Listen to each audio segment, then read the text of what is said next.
Hey YouTube, Common Collector here, and today I'm coming at you with an update to my Lunalight deck profile.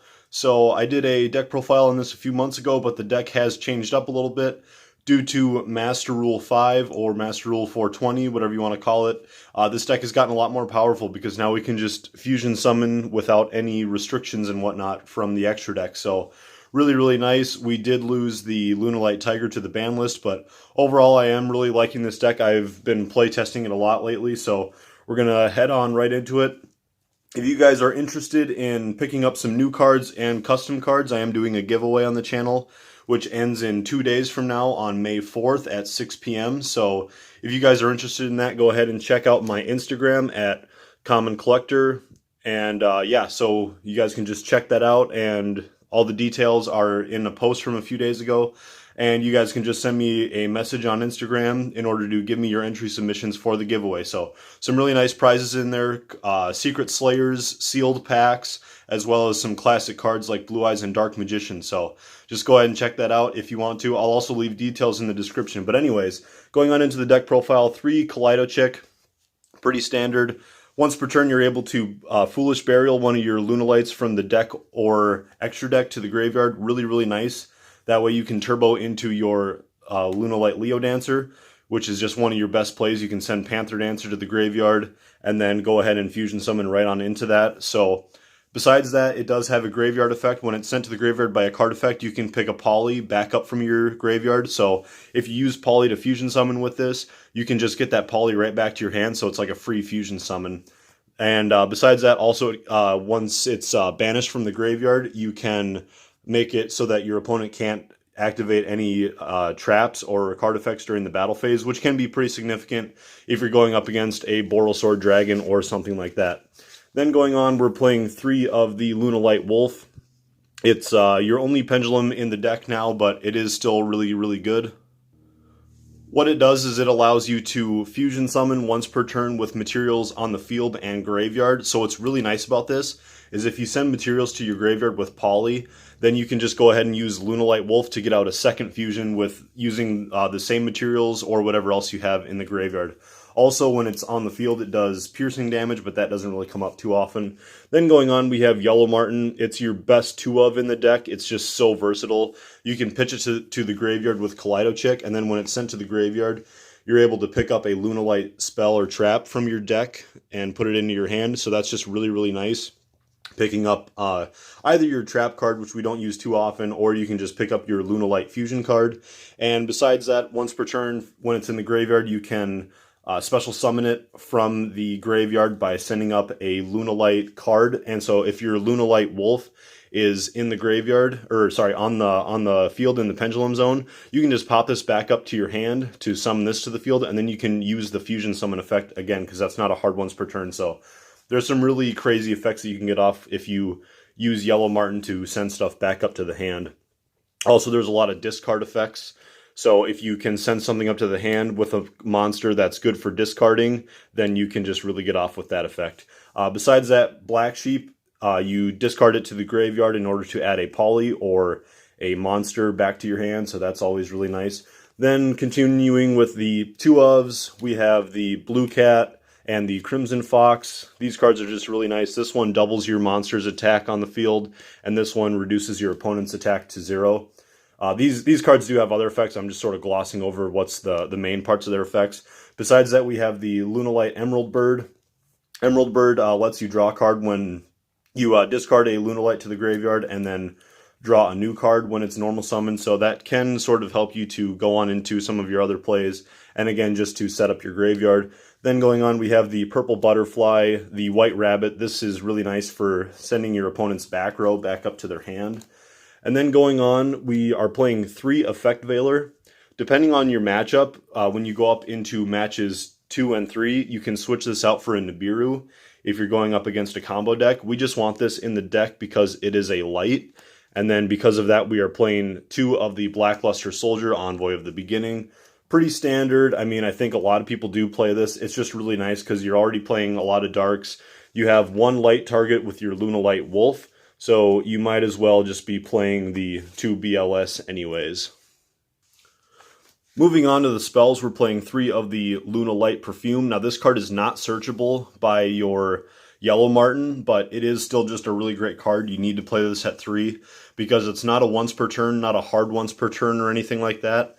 So it's just really nice. It's a Monster Reborn for your Lunalights, and then when this card's in the graveyard, you can discard a card to add another Lunalight, and I almost always search the Lunalight Wolf off of this effect if I don't have it. So basically that helps you to run 6 copies of your Lunalight Wolf, along with all of the other Lunalight searchers that we have in the deck. It just really helps to add to the consistency of this deck. Then going on, we have 3 Fire Formation Tenki. Unfortunately, your Wolf is not searchable off this because it's technically a level 6. But it does beef up your monsters by 100 attack. It's searchable by your XZ Tiger King that's in the extra deck. And also, it's just a great 3-up to have in the deck because it searches almost everybody in your deck. Then, sort of one of the spicier tech cards that I play is 3 Dark Ruler No More. I really like it in the main deck because the only time that this deck really struggles is when you're going up against a big combo deck, or really anything that's just going to set up some sort of a good disruption, which most decks do. So the unfortunate part about this card is that it makes it so your opponent doesn't take any damage, and this is basically an OTK deck that we want to be running second. But as long as you let your opponent go first and they set up a big board and use up a lot of their resources, then you go ahead and drop Dark Ruler No More. That's going to negate all of their monster effects until the end of this turn. Then you can just go ahead and put out your Leo Dancer, swing into one of them, and then blow up all of their other special summon monsters, which will be basically their entire board probably. And then you can just swing in on your second turn and then just finish them off because they're not going to take any damage, but they are going to lose a lot of their crucial monsters and stuff. And hopefully that'll be enough to just set them off so they can't really recover on their next turn. Then going on, we have the 2 Lunalight Fusion, searchable by your Yellow Martin. Really great card. And then we have 2 Super Poly, because this is a dark deck, so we might as well be running Super Poly anyways. And speaking of Poly, I'm only running the 1 normal polymerization just because it's searchable. You can bring it back with your Kaleido Chick and whatnot. Going on then, we have the 1 Monster Reborn, 1 Foolish Burial, and Foolish Burial Goods. Just because we really like having our graveyard set up. You could almost get rid of the Foolish Burial, because we are basically running 3 Foolish Burial with the Kaleido Chick, but I still think that it's nice because there's just so much stuff that's good when it's sent to the graveyard or sitting in your graveyard, and the Foolish Burial Goods is just great because this also gives you, it's basically another copy of your Lunalight Wolf, because you use this, send your perfume to the graveyard, and then boom, you already have your wolf in your hand, and then that means that you're able to go on into your big polymerization fusion plays. And then finally, just the only trap in this deck is the Serenade Dance. Pretty standard to just play one of those. You could play the other trap card if you want, but I just find too many situations where I don't end up going into it. Now for the extra deck, we are playing, of course, the 2 Leo Dancer, 2 Panthers, and 2 Cat Dancers. That's all pretty standard. And then the 1 Saber Dancer. So basically the way that these cards work, Saber Dancer doesn't come up that often, but when it is in the graveyard on the any turn after the turn that it's sent to the graveyard, you're able to increase the attack of one of your monsters by 3,000 attack, which can be really crazy if you juice up Leo Dancer or even your Panther Dancer, who can attack all of your opponent's monsters. That can go into some serious damage. So yeah, I really like running the 1 Saber Dancer. This extra deck really isn't too tight, so I think squeezing this in really isn't that hard. But anyways, going on, we start off with the Cat Dancer, which can't be destroyed by battle, and then once per turn, you tribute a Lunalight monster, and then it can attack all monsters your opponent controls twice each. So the first time you attack, they're not destroyed. And then besides that, every time you declare an attack, your opponent takes 100 damage. So then going on after that, the Panther Dancer requires Cat Dancer as its fusion material, along with 1 other Lunalight. And then what this card does is that it can't be destroyed by card effects, and then it can attack, once per turn you can activate in the main phase its effect so that it can attack all of your opponent's monsters twice each and they're not destroyed. So Cat Dancer, you have to tribute a monster to get that effect, and then with Panther Dancer it's totally free. And then Also with that, every time it destroys an opponent's monster by battle, it gains 200 attack. So if you're about to go into one of your opponent's monsters that has a really beefy attack like 3000, all you have to do is destroy 2 monsters before that, and then you can beat over with this. And by the time you get rid of that, then their whole board is basically decimated. And then finally we have the Leo Dancer. This is, it's kind of hard to tell who's better, Panther or Leo, but they both have their own situations. Leo is great when your opponent has just not too many life points left, and Panther Dancer is really great from when your opponent has a huge board and you just want to bash into them and they have a lot of low attack monsters. But what this card does is that it needs your Panther Dancer as well as 2 other Lunalights for material, which sounds a little crazy, but as long as you have your Wolf on the field and then you pitch this to the graveyard with Keto Chick and then you use Keto Chick and 1 other monster, then there's your fusion summon right there. What this card does is that it can't be destroyed by card effects and it can't be targeted by card effects. 3,500 attack, and then it can attack twice per battle. And after the first time it attacks and destroys a monster by battle, you can destroy all of your opponent's other special summon monsters. So that just gets off some really crazy plays.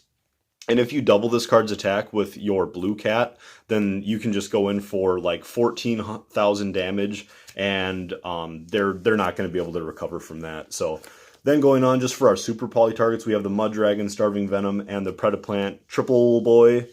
Then also for the Predaplants, we're having the 1 Anaconda, just because we're playing super poly.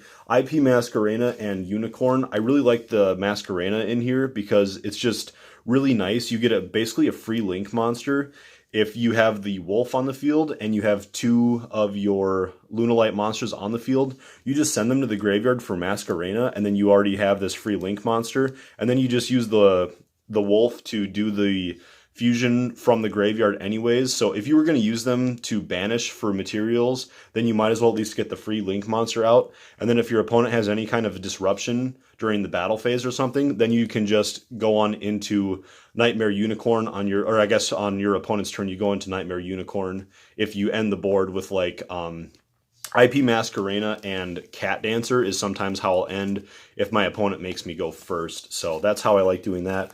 And then we are playing the 1 Abyss Dweller and the 1 Tiger King. Hey, all you cool cats and kittens. Drop a like if you guys have seen Tiger King. Great TV show. Besides that, this card here can negate all of your opponent's monster effects, and then also it can search out your Fire Formation tanky. So really nice. Now we're going to go on into the side deck. I'm playing the 1 Draco Stapella and the Violet Chimera, just depending on what your matchups are. And then besides that, 2 Twin Twisters. If you go up against a big back row deck, or especially if you go up against Mystic Mine, this deck on first duel cannot get around Mystic Mine because your removal for spells and traps is your White Rabbit. So you got to play at least 2 Twin Twisters in the side. And then I'm playing a little bit of an artifact engine, playing the 3 Sanctum, 3 Lancia, and 2 Scythe. I think that this is enough of a artifact engine. You could pick it up to 3 Scythe, but I like this at where it's at. Also, these monsters are light monsters, so they're decent to replace with your Effect Veiler if you really need to. Or if you're not feeling like playing the BLS engine, you can go ahead and take that out. And then finally, I'm playing the 3 Nibiru to replace the Effect Veiler if you're going up against a combo deck. I didn't feel like playing the Allure of Darkness in this main deck just because I thought that some of the monsters are sitting at 1-ofs and whatnot, and I really don't like playing the Allure of Darkness because I don't want any of these cards really to ever be banished. So I understand that it can really help to increase the consistency of this deck, but already this deck is super consistent. You get a lot of nice effects off with those Foolish Burials in the deck, which is what I ultimately used to replace all of the Allure of Darknesses. But anyways, guys, that's going to do it for the deck profile. Go ahead and check out my Instagram for all of the other info on the giveaway. That's going to be ending in 2 days. Go ahead and subscribe because that is the easiest way to get entry into the giveaway. But anyways, guys, we'll catch you later. Thanks for watching. Bye.